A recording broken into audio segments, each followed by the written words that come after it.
Hello everyone, excellent learning के channel में आपका स्वागत है।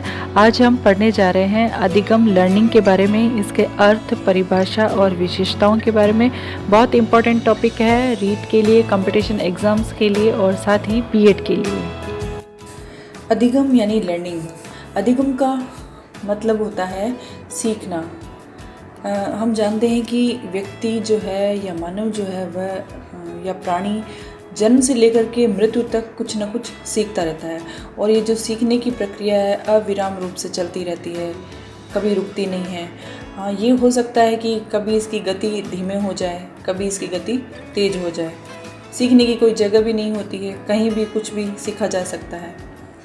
तो अधिगम होता है जिसका मतलब है सीखना, और यह जो सीखना होता है ये अनुभव के कारण भी सीखा जा सकता है। अनुभव के कारण भी सीखा जा सकता है और प्रशिक्षण यानी ट्रेनिंग के द्वारा भी सीखा जा सकता है।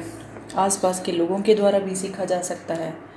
तो अनुभव के द्वारा जो सीखते हैं, व्यवहार में इसके द्वारा परिवर्तन आता है। चाहे अनुभव से हमने सीखा हो, चाहे प्रशिक्षण के द्वारा हमने सीखा हो, तो इस सीखने की प्रक्रिया के द्वारा हमारे व्यवहार में जो परिवर्तन आता है, व्यवहार में परिवर्तन आ जाता है, वही अधिगम कहलाता है। और यह जो परिवर्तन होता है, यह परिवर्तन अपेक्षाकृत स्थायी परिवर्तन होता है। अपेक्षाकृत स्थायी परिवर्तन होता है। अपेक्षाकृत स्थायी परिवर्तन होता है। अब ये जो अधिगम है, इसके अंदर जो घटनाएं होती है वे एक के बाद एक निश्चित क्रम में घटित होने का हम अनुभव करते हैं, क्योंकि इसके अंदर अनुभव भी शामिल होता है। जैसे कि एक घटना है या एक इंसिडेंट हम ले लेते हैं। हॉस्टल है, उसके अंदर शाम को एक घंटी बजी, और उस घंटी के बजते ही बच्चों को ये समझ में आ जाता है, जो स्टूडेंट्स हैं उनको ये समझ में आ जाता है कि अब हमें भोजनालय में जाना है, मेस में जाना है, और रात का खाना तैयार हो गया है। तो घंटी बजी, और उसके बाद में उन्हें क्या करना है, यह चीज़ भी एक विशेष क्रम के बाद में थी, तो इसका अनुभव होने लग जाता। तो यह अधिगम ही है। अब अधिगम के कारण जो व्यवहार में जो परिवर्तन होता है वह अपेक्षाकृत स्थायी होता है। इसमें जो व्यवहार में होने वाले परिवर्तन हैं वे ना तो स्थायी होते हैं और ना ही अस्थायी होते हैं।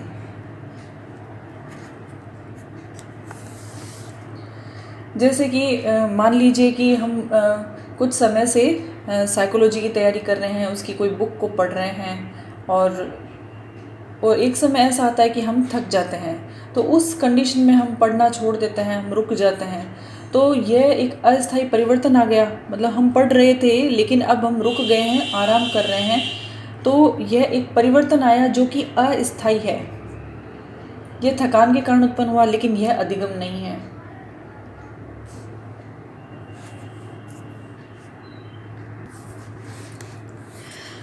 अधिगम से जो व्यवहार में परिवर्तन हुआ वह स्थायी कभी नहीं होता है।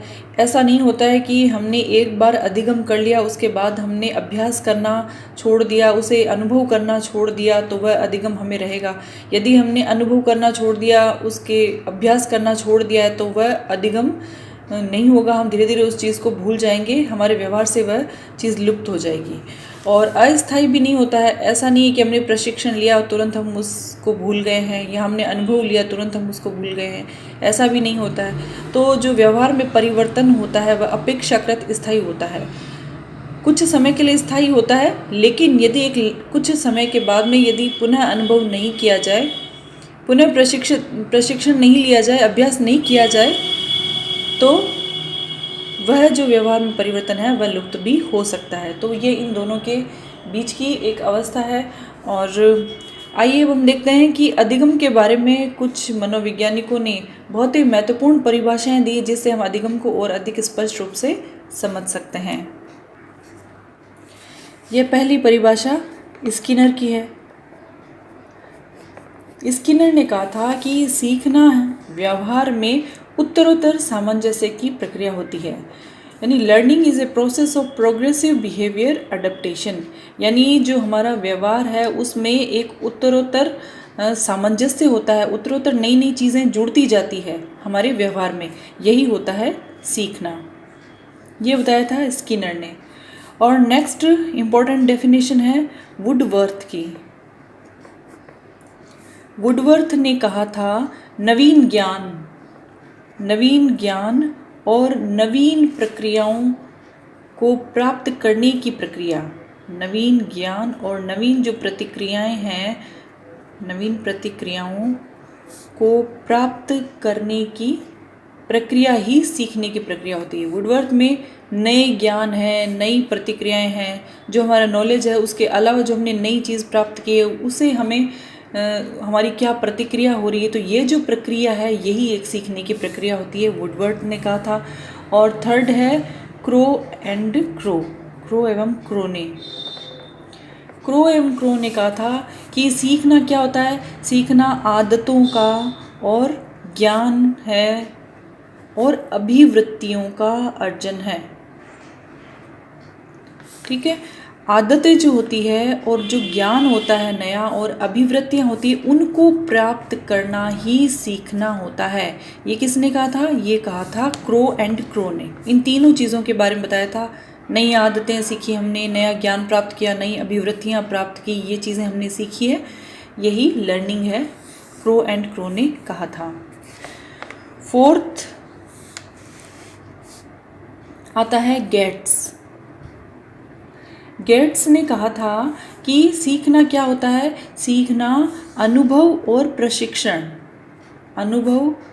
प्रशिक्षण के द्वारा, हमने जो अनुभव किया है, हमने जो प्रशिक्षण लिया है, प्रशिक्षण में जो अभ्यास किया है उसके द्वारा हमारे व्यवहार में जो परिवर्तन आया है, जो हमारे व्यवहार में परिवर्तन आया वही सीखना है, ये कहा था गेट्स ने।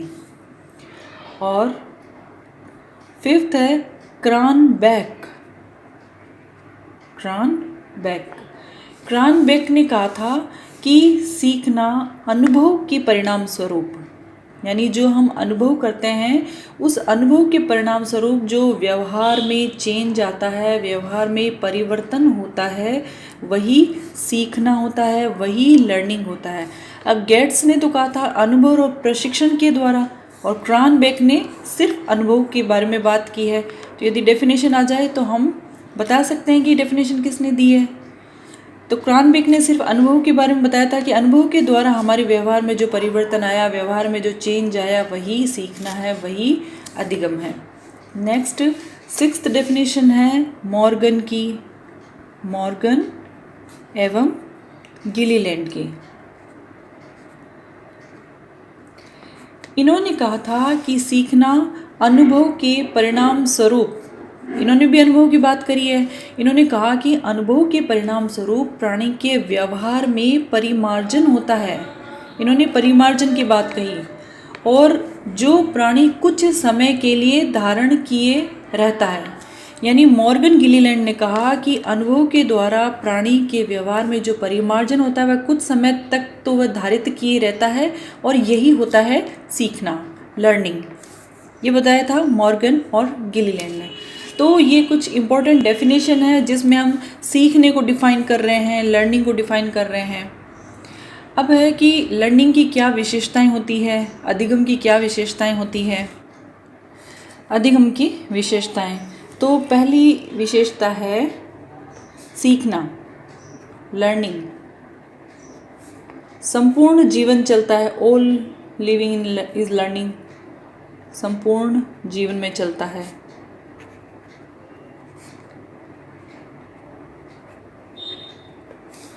तो जो लर्निंग होती है, जो सीखना होता है, यह एक आजीवन चलने वाली प्रक्रिया है।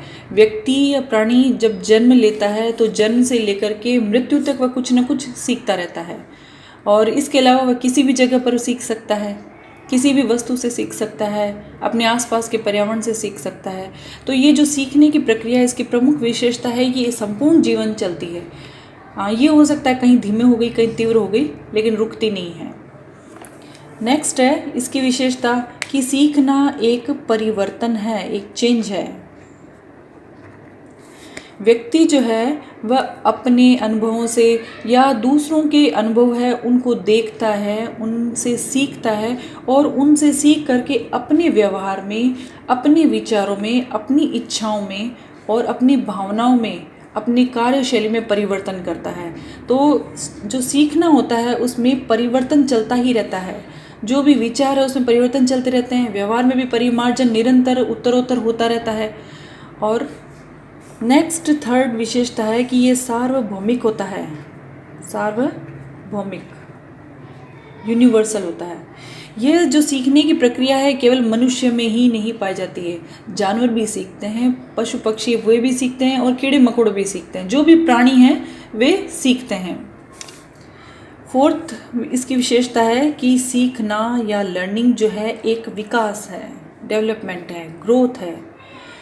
कोई भी व्यक्ति है, प्राणी है, उसकी जो दैनिक क्रियाएं होती है और अनुभव होते हैं तो उसके द्वारा वह कुछ न कुछ सीखता रहता है, जिसके परिणाम स्वरूप क्या होता है कि जो उसका शारीरिक विकास है और मानसिक विकास है वो होता रहता है। तो इस तरह से सीखना एक विकासात्मक क्रिया है। नेक्स्ट फिफ्थ, सीखना एक अनुकूलन है। Learning is adjustment. सीखना जो जिस वातावरण में व्यक्ति रह रहा है या प्राणी रह रहा है तो उस वातावरण से अनुकूलन करने के लिए सीखना ज़रूरी होता है। यदि हम किसी नई जगह पे जाके रहते हैं तो हम वहाँ के आसपास के वातावरण के बारे में सीखते हैं कि हमें यहाँ कौन सी चीज़ें उपलब्ध हो सकती है या हमें किस तरह से वहाँ रहना है, किन किन चीज़ों का अभाव होते हुए भी हमें एडजस्ट करना है, समायोजन करना है। तो यह अनुकूलन करना हम सीखते हैं। ये कैसे सीखते हैं? हम सीख करके ही, देख करके ही सीखते हैं। तो सीख करके ही व्यक्ति जो नई परिस्थितियाँ होता है, नया वातावरण होता है, उसमें वह अनुकूलन कर सकता है और अपने व्यवहार को उन परिस्थितियों के अनुसार अनुकूलित बना लेता है, और यह भी एक सीखना होता है। तो सीखना एक अनुकूलन भी है। सीखने का मतलब होता है नया काम करना, नया कार्य करना। सीखने का मतलब होता है कोई नया कार्य करना। अब जैसे ये सीखना है, उसमें नया कार्य करना तभी होता है जब वह कार्य फिर किया जाए और दूसरे काम में भी प्रकट हो। यानी कि हमने कुछ कार्य किया है, फिर वैसे ही परिस्थितियाँ हुई तो हमने जो पुराना कार्य था उसमें कुछ और संशोधन किया और अच्छी तरीके से उसे अप्लाइड किया, तो यह नया तरीके से कार्य करना हो गया, समस्याओं का समाधान करना हो गया। तो यह भी एक अधिगम है। और अनुभवों का संगठन है, अनुभवों का संगठन।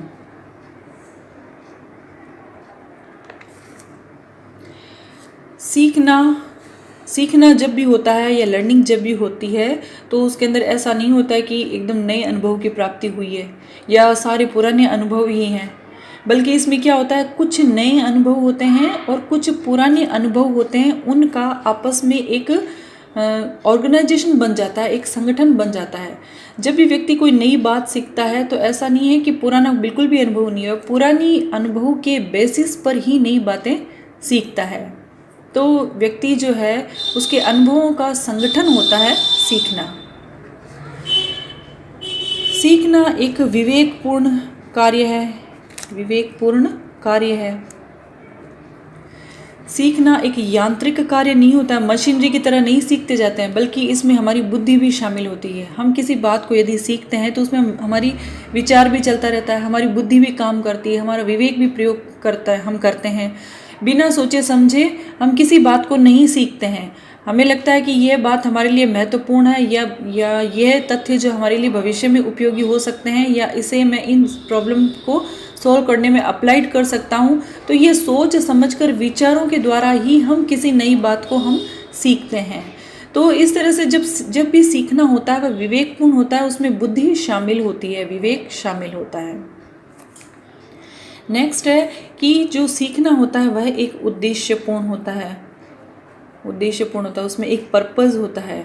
यानी कि सीखना उद्देश्यपूर्ण होता है। हमारा उद्देश्य जितना स्ट्रॉन्ग होगा, हमारा लक्ष्य जितना स्ट्रॉन्ग होगा तो जो सीखने की क्रिया भी उतनी ही तेज़ी से होगी। मान लीजिए कि हम एग्ज़ाम दे रहे हैं, रीट का दे रहे हैं या बीएड का एग्ज़ाम दे रहे हैं या कोई कंपटीशन एग्ज़ाम दे रहे हैं, हमारा उद्देश्य उस कंपटीशन को फाइट करना, उसमें सक्सेस करना होना, तो ये हमारा उद्देश्य हुआ। तो हम जो चीज़ सीख रहे हैं उसमें सीखने की जो क्रिया है वह भी बहुत तेज़ी से होने लग जाएगी। तो सीखने में उद्देश्य बहुत ज़रूरी होता है तेज़ी से सीखने के लिए। यदि उद्देश्य नहीं है तो जो सीखना है वह सफल नहीं हो पाएगा, असफल हो जाएगा। तो सीखने की जो प्रक्रिया है यह एक उद्देश्यपूर्ण प्रक्रिया होती है। नेक्स्ट है कि जो सीखना होता है वह सक्रिय है। सक्रिय, एक्टिव, लर्निंग इज एक्टिव। सक्रिय सीखना ही वास्तव में सीखना होता है। यदि कोई व्यक्ति कुछ सीखता है और वह सीखने की प्रक्रिया में खुद भाग लेता है तो वह उन चीज़ों को जल्दी सीखता है।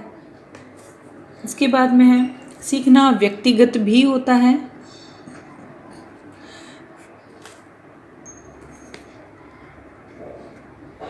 सीखना व्यक्तिगत भी है और सामाजिक भी होता है, दोनों ही होता है। यह व्यक्तिगत कार्य भी होता है और सामाजिक कार्य भी होता है। फिर नेक्स्ट आता है सीखना वातावरण के कारण होता है। सीखना वातावरण की उपज होती है, यानी व्यक्ति जिस वातावरण में रहता है वैसा ही सीखता है। इसलिए इस बात पर भी जोर दिया जाता है कि यदि विद्यार्थी को, यदि बच्चे को अच्छा वातावरण उपलब्ध करवाया जाए, कोई प्रभावशाली वातावरण उपलब्ध करवाया जाए तो वह अच्छी बातों को सीखेगा, नैतिकता का विकास होगा, अच्छे गुणों का विकास होगा, क्योंकि वह अपने आसपास के वातावरण से भी सीखता है, लर्निंग उसकी होती है। नेक्स्ट है कि सीखना होता है खोज करना। खोज करना ये एक डिस्कवरी है। इसमें व्यक्ति नई नई बातें सीखता है, खुद करके सीखता है, प्रयास करके सीखता है। तो इसमें एक खोज करने का गुण भी होता है। तो यह अधिगम की प्रमुख विशेषताएं हैं, यह सभी अधिगम की क्वालिटीज़ हैं। सो स्टूडेंट्स, नेक्स्ट वीडियो में हम पढ़ेंगे कि अधिगम की कौन सी विधियां हैं उसके बारे में। तब तक keep watching, keep learning, excellent learning videos. Thank you.